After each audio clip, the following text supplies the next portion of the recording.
Sal Stewart is making some noise. He's looked really good. Let's discuss on Fantasy Baseball Today Express.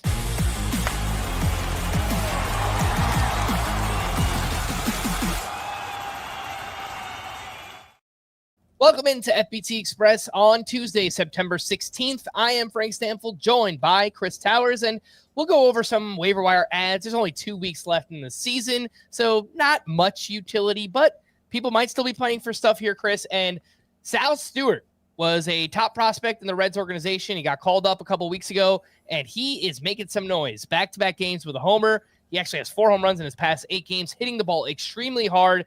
27% rostered, has first base and second base eligibility. I think any leagues with a corner or middle infield spot, yeah, let's take a chance on Sal Stewart. Yeah, my biggest takeaway from this is just I wish the Reds had called him up sooner, and kind of think the Reds should wish that they had called him up sooner, because he was awesome at AA. He was awesome at AAA.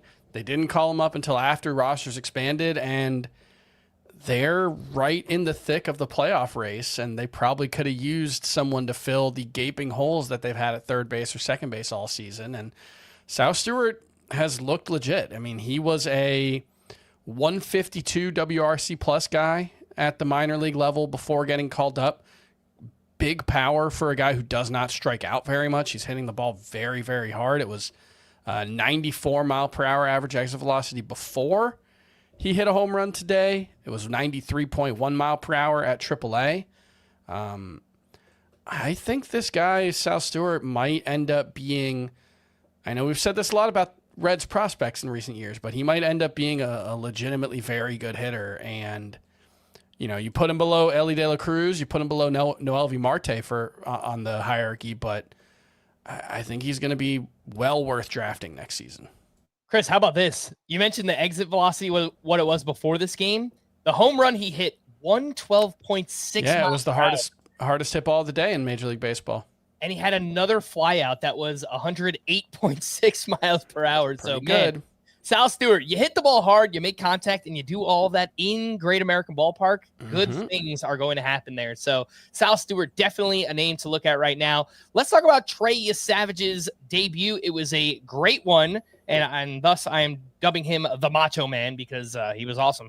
5 innings, 1 run, 9 strikeouts here, 19 whiffs on 69 pitches, through 71% of his pitches for strikes. Obviously, we didn't really know what to expect going into this start, but if you still have a chance to pick him up, he's at the Royals later this week. He gets Tampa Bay again next week. I think Yesavage can be used in those matchups.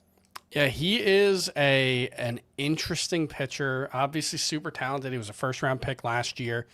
He's big, 6'4", and that plays up because he's got this big over-the-top release where he comes out almost, 90 degrees from the ground, and that makes the splitter play up. The splitter was awesome. He had 11 whiffs with the splitter in this one. He was dotting it down really, really well.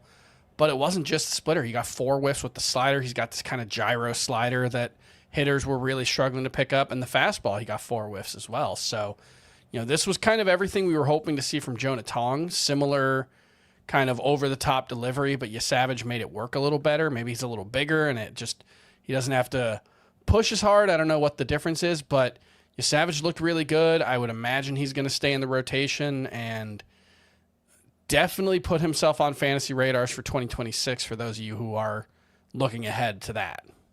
All right, let's take a quick break, and we'll be back right after this. You can't count on Derek's Tong skills. Oh, Tony, I think it hit the ground. But you can always count on Sundays with the NFL on CBS and Paramount+. Welcome back in FBT Express. Just going over some waiver wire ads for the final 2 weeks of the season.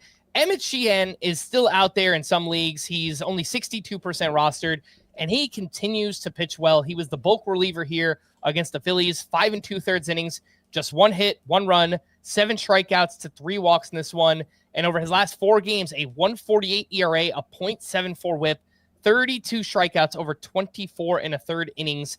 Not exactly sure when he's going to pitch, but Chris, he's making a big impact right now. And if he's out there in a shallower league, I would be looking to add and use Emmett Sheehan. That's kind of always the thing with the Dodgers. You never quite know who's going to start when, and it makes trying to project things moving forward difficult. But yeah, he's always missed a ton of bats, even going back to 2023 when he wasn't necessarily great until the stretch run, but he's starting to figure it out. He obviously dealt with a lot of injuries, so it's not a surprise it took him a little while to figure it out, but he's been phenomenal over those last 4 starts, like you mentioned, 32 strikeouts to 6 walks, missing a ton of bats.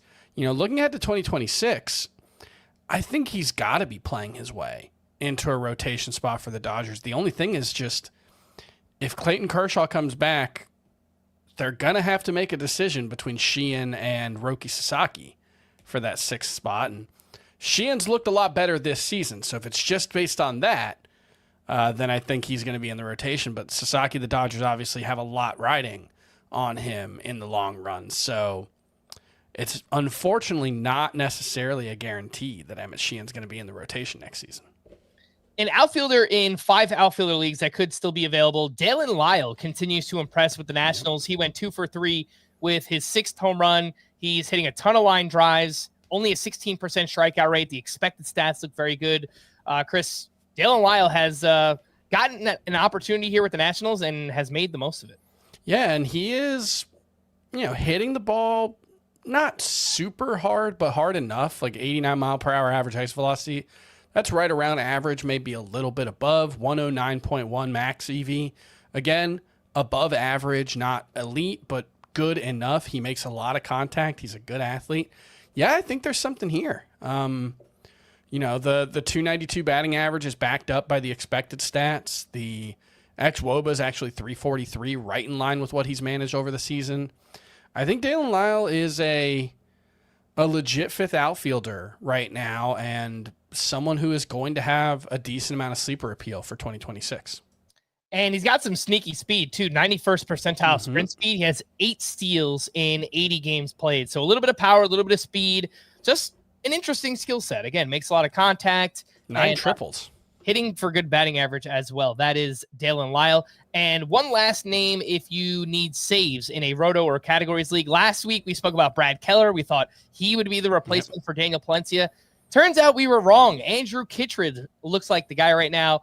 He has 3 saves in the past week. Brad Keller did pick up a 1-out save here on Monday, but Kittredge had pitched on both Friday and Sunday, so I just think that they didn't want to use him for a 3rd time in 4 days. But he is the last top save source left, it feels like, in Andrew Kittredge. Yeah, I think Brad Keller is more of a fireman for the Cubs. He's their highest leverage reliever. They've used him in a lot of high leverage situations, including on Monday. But when those high leverage situations aren't in the 9th inning, I think Kittredge is the guy. So that probably means it's going to be the majority going to Kittredge moving forward. So yeah, you might be able to get 2 or 3 more saves from him, and that could matter in your roto leagues.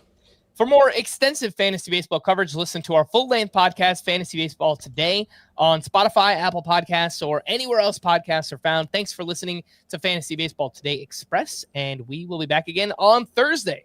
Bye-bye.